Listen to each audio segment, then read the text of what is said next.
지난 시간 동안도 공부하셨으니까 예수님이 베풀어 주시는 은혜를 감사한 마음으로 예배 자리를 지키시는 성도들의 가정과 생업이 충만하시기를 축복을 합니다.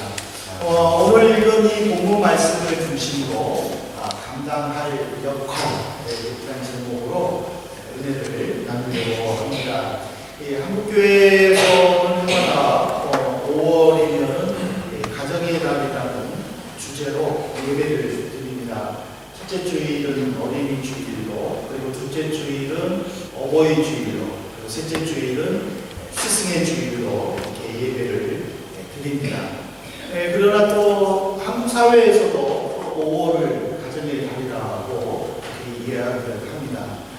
1일은 근로자의 날, 그리고 5일은 어린이날, 그리고 8일은 어버이날, 그리고 18일은 민주항쟁 기념일, 그리고 20일은 성년의 날, 그리고 21일은 부부의 날 이렇게 정해가지고 혈연 공동체나 또 사회 공동체를 한 번 더 생각할 수 있도록 그렇게 합니다. 가정이라는 뜻이 국어사전에 보면은 부부를 중심으로 그 부모와 자녀를 포함한 집단과 그들이 살아가는 물리적 공간인 집을 포함한 생활 공동체를 통틀어 일컫는 말이다 라고 되어 있습니다. 부부를 중심으로 자녀들이 함께 살고 있는 한 집을 중심으로 이루어지는 그것을 바로 가정이라고 합니다. 근데 이 가정이 오늘날 점점 이렇게 퇴색되어 가는 것을 보고 참 가슴이 아픕니다. 알려진 대로 결혼한 가정, 세 가정 중에 한 가정은 이혼한 가정이고, 그리고 결혼한 지 1년 안에 또 이혼하는 가정들이 해마다 늘고 있고, 또 황혼 이혼까지도 늘고 있는 추세입니다. 그래서 어떤 갤럽 조사에서는 우리나라의 이혼율이 아시아에서 1위다라고 발표를 하는 것도 있습니다. 그러니까 이혼 가정이 늘어난다는 것은 그만큼 홀가정 자녀들의 수가 늘어난다는 것이고, 홀가정 자녀의 수가 늘어난다는 것은 이 부부가 자녀 양육을 포기함으로 그 아이들이 한쪽 사람이 갖지 못하고 자라나는 경우도 있지만은, 또 부부가 모두 자녀 양육을 포기함으로 그 아이들이 고아원으로 보내져서 또 성장해야 된다는 그 일이 참 가슴 아프기도 합니다. 우리 성도들은 바로 이런 현상 속에서 함께 살고 있지만 나쁜 영향은 배우거나 또 받아서는 안 될 것입니다.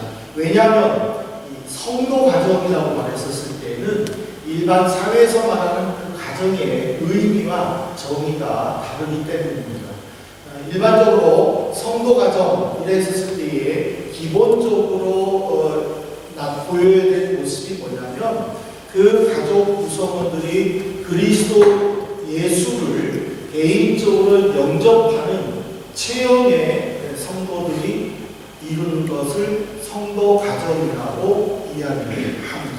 즉 부모들이 먼저 영적 체험을 하고 그 체험 속에 가정을 이루고, 그리고 또 자녀를 낳고 그 자녀들을 믿음으로 잘 양육해서 똑같이 영적 체험할 수 있도록 협력하는, 그것이 바로 성도 가정이라는 것이죠.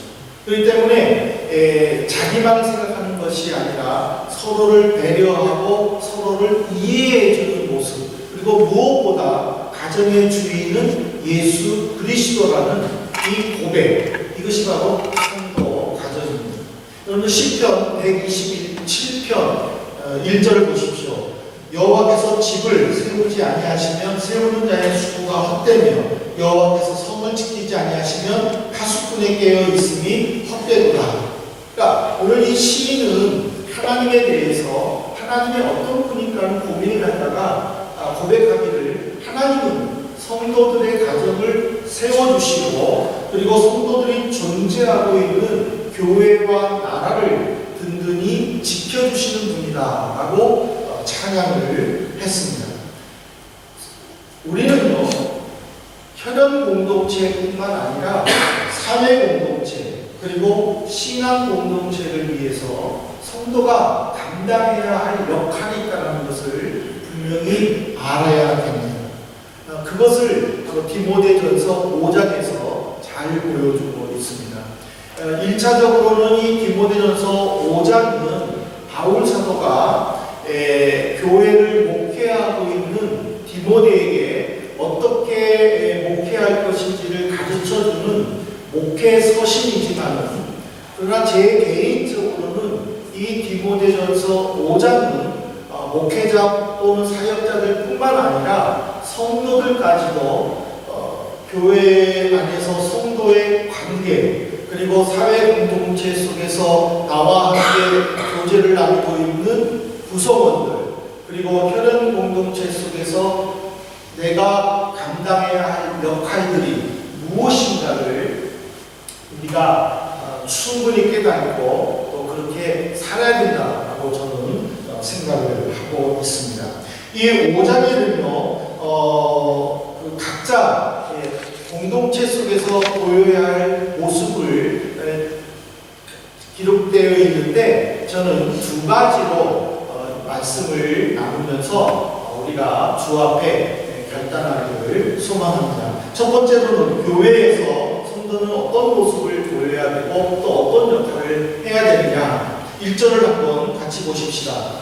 늙은이를 꾸짖지 말고 고난에 아버지에게 하듯하며 젊은이에게는 형제에게 하듯하고. 이 늙은이라는 말은 헬라어에는 이 장로라는 뜻을 가진 단어입니다. 그러나 이 본문에서는 나이 많으신 분들을 지목하고 있습니다. 그리고 이 꾸짖다라는 의미는 주인이 노예에게 대하듯이 거칠고 또 우악스러운 그런 말들을 바로 이 꾸짖다라는 표현을 하고 있습니다. 그리고 이 권하다라는 말은 따로 부르다라는 의미인데, 무엇을 격려하기 위해서 또는 무엇을 위로하기 위해서 따로 불러내는 그런 모습 속에서 헬라어는 이 단어를 사용을 했습니다. 교회는 나이 어린 아이부터 시작해서 나이 많으신 원로한 분들까지 함께 모여서 신앙생활을 하는 것입니다. 그리고 또 이 교회는 다양한 경험을 가진 사람들이 있는가 하면 또 아직 사회 경험을 전혀 해보지 못한 그런 분들도 함께 모여있는 곳입니다. 무엇보다 교회 구성원들의 자라난 배경 그리고 가정 환경, 신앙 성장 배경, 이 모든 것들이 다 다른 사람들이 모여서 신앙생활을 하는 곳이기도 합니다. 이런 다양한 구성들이 모여있는 이 곳에서 모두가 인정하고 바른 신앙생활을 할 수 있도록 아무 어려움 없이 도와주는 것이 바로 교회고 또 그 교회의 지도자들입니다. 그래서 지도자들은 항상 교인들을 진리 위에 바로 세우도록 노력해야 함과 동시에 인간의 가장 원초적인 욕구인 합당한 대우가 철저히 지켜지도록 세심하게 배려하고 힘써야 합니다. 근데 이론적으로는 참 좋은 말이고 맞는 말인데, 그러나 목회자부터 시작해서 교회 지도자들이 또 봉사하는 사람들이 쉽게 실수한 부분이 뭐냐면은 젊은 사람들을 무시하거나 아니면은 아예 자기 밑에 있는 사람들 대하듯이 함부로 대한다는 사실입니다. 어떤 일들을 맡았을 때에 그 일들이 마음에 들지 않는다고 봉사할 의욕을 꺾어버리는 말들을 서슴없이 내뱉기도 하고, 또는 행동이 마음에 들지 않는다고 심사숙고하지 못한 상태에서 그냥 디렉트로 말을 해가지고 상처 주는 나는 앞에서만 말하고 뒤에서는 말하지 않는다고 하면서 블라블라블라 말하고는 나는 이제 마음이 다 풀어졌다고. 근데 자기는 마음에 말을 다 해서 풀어졌지만은 그 말을 듣는 사람은 한마디도 못하고 그rum으로 말미암아 상처 입은 어떡하는 거예요? 나만 마음이 편하게 되는 거예요? 나만 아무 문제가 없으면 되는 거예요? 상대방은 상처 입은 것에 대해서는 생각하지 않으세요? 이것이 지금 교회들의 소소한 문제라는 것이죠. 그러니까 이런 문제들을 교회가 어떻게 책임져야 될까? 그래서 바울 사도는 이런 것들을 미리 경험했었기 때문에 2절에 보면은 깨끗하게 하라, 그리고 3절에 보면은 존대하라라는 단어를 썼습니다. 이 깨끗하다는 뜻은요, 단순히 성적인 정결만이 아니라 마음과 육체 전체를 통틀어 하나님의 도덕법과 언행심사가 완전히 일치하여 흠이 없는 상태를 말합니다. 내 언행심사가 하나님과 일치해서 아무 흠이 없어야 된다는 거예요. 그것이 깨끗한 거예요. 그리고 존대하라는 것은 뭐냐면 예의를 갖추어서 존경하면서 또 경제적 원조까지도 아끼지 말라라는 그런 의미를 담고 있습니다. 바울 사도가 이 당시에 이 말을 했다는 것은요, 특히 사회에서나 교회에서 약자에 속한 과부에게 적용되었습니다.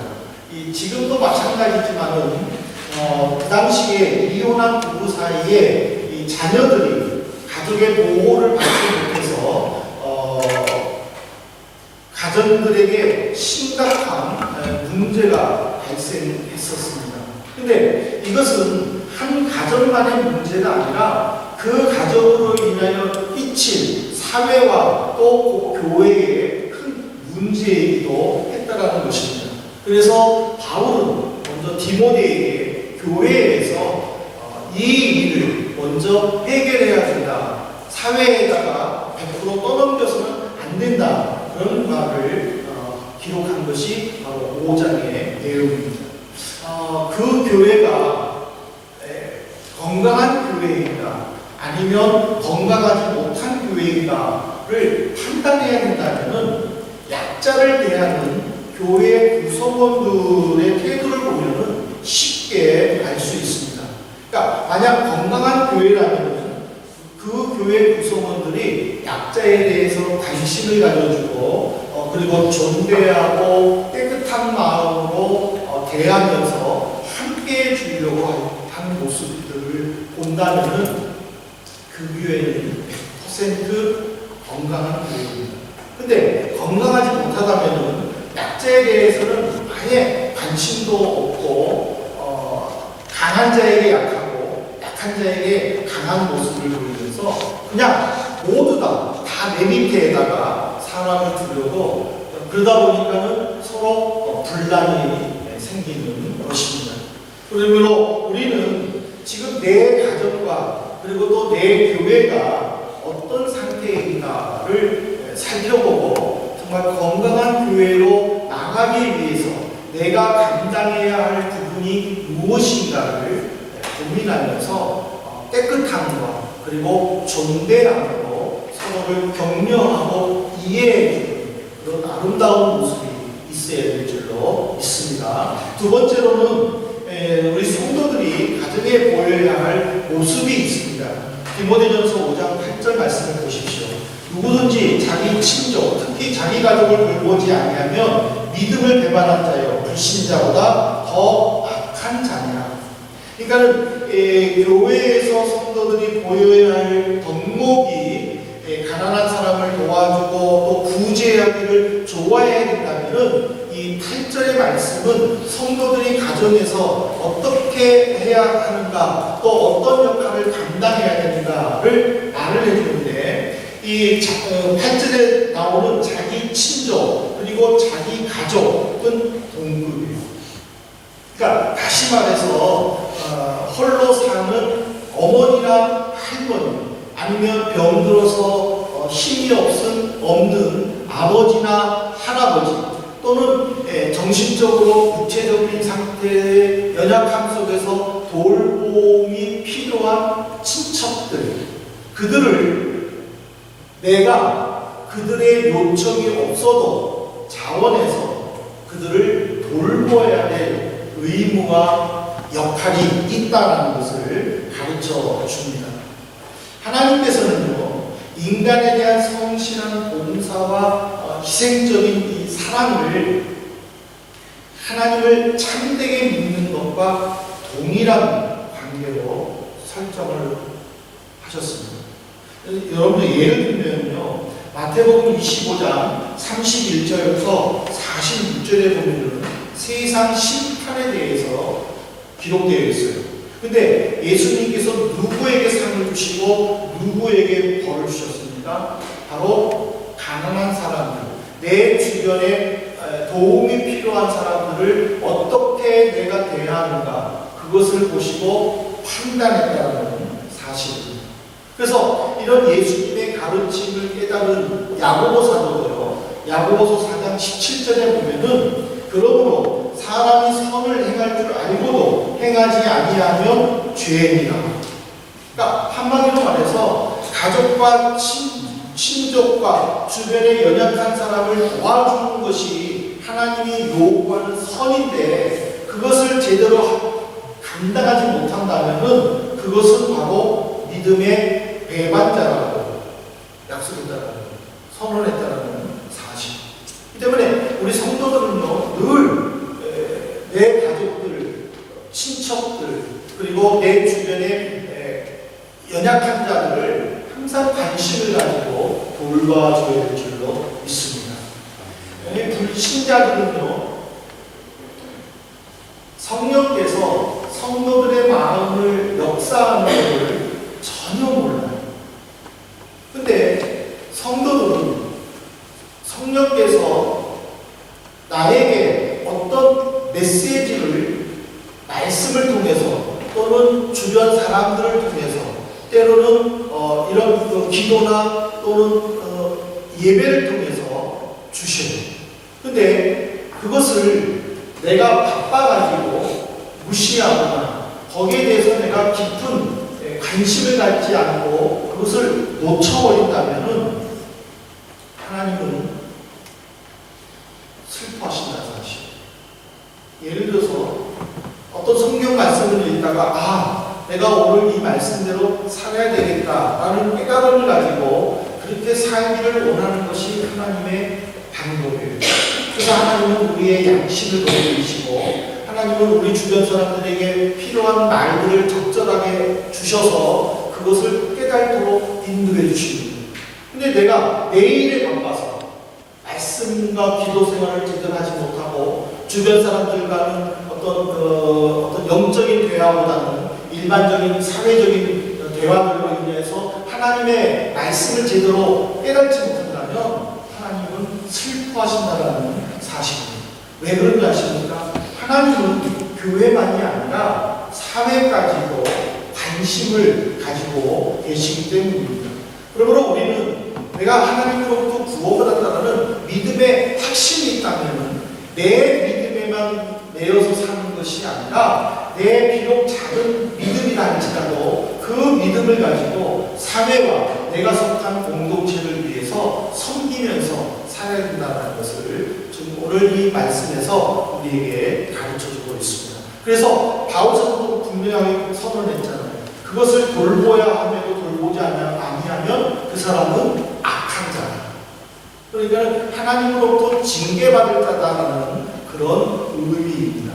그래서 오늘 우리가 이 가정의 날을 보내면서 내가 정말 이 사회를 위해서 내가 어떤 일을 감당할 것인가, 내가 신앙 공동체를 위해서 내가 어떤 일을 감당할 것인가, 내가 혈연 공동체, 즉 가족 안에서 내가 어떤 일을 할 것인가를 우리는 늘 말씀과 기도를 통해서 깨닫는 그런 성도가 되어야 될 줄로 믿습니다. 되겠습니다. 이제 말씀을 마치겠습니다. 찬송가 410장에 보면요, 내 맘에 한 노래에 있어 나 즐겁게 늘 부르네. 이 노래를 부를 때에 큰 평화 임하도다 라는 가사가 있습니다. 이 찬송가의 가사는요, 성도들이 어떤 모습을 보일 때 그 교회와 가정이 평안한가를 가르쳐 주고 있습니다. 지금 이 시대는 여러 공동체들이 깨지고 있는 상황입니다. 혈연 공동체가 점점 깨지고 있습니다. 가정에서는 웃음꽃이 사라진 지가 이미 오래되었습니다. 온 식구들이 함께 모여 식탁에서 음식 먹는 것은 아주 어려운 일이 되어버렸습니다. 제가 설교 준비를 하다가 제 아내한테 전화를 해가지고 이 내용이 무슨 뜻이지? 하고 전화를 하는 거였어요. 같은 공간에 있는데 문 하나 사이에 두고 순간적으로 이것이 우리 일반적인 가정의 모습이 아닐까? 전부 다 각자 자기 방에 들어가고 자기 할 일만, 아무리 부모님이 불러도 오지를 마. 그러면 어떻게 되는 거예요? 전화해야 되는 거예요. 내려와라, 밥 먹자, 이렇게 돼요. 어떻게 한 집안에 전화로 내려와라 말할 수 없어요. 이것이 지금 가정이 깨어지고 있는 불안한 전조 아니겠습니까? 교회 신앙 공동체는 어때요? 하나님이 우리에게 주시는 직급은 섬김과 나눔의 직급이에요.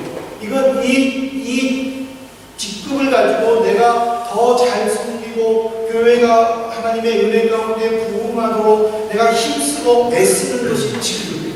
근데 이제는 이 직급이 계급이 되어버렸어요. 이제는 한 계급 올라가듯이 이제는 올라가야 돼요. 안 올라가면은 이상한 거예요. 서리 집사 되면 안수 집사 돼야 돼요. 안수 집사 되면은 권사 되든지 또는 장로가 돼야 돼요. 이거 못하면은 마치 가장에서 부장으로 승진 못하는 나부자처럼 그렇게 변질이 돼요. 교회가 지금 그렇게 그래서 이해와 사랑은 퇴색되어 가고 서로 반목과 질투가 가득합니다. 그리고 끼리끼리 모여지게 됐어요. 사회는 어떻게 됐어요? 나만 아니면 되는 거예요. 까닭에 벌칙 감천돼도 나만 아니면 되는 거예요. 상대방이 되면 너무 기쁜 거예요. 나만 되면 내가 왜 이걸 하자고 해가지고 있나 하고 후회하는 거예요. 점점 이 사회는 이기주의로 변질되어 버렸어요. 어디에도 버팀목이 되어주지 못해요. 가정에서 위로를 받지 못해요. 교회에서 사랑받지 못해요. 사회에서도 인정받지 못해요. 이것이 지금의 현실이 되어버리고 말았습니다.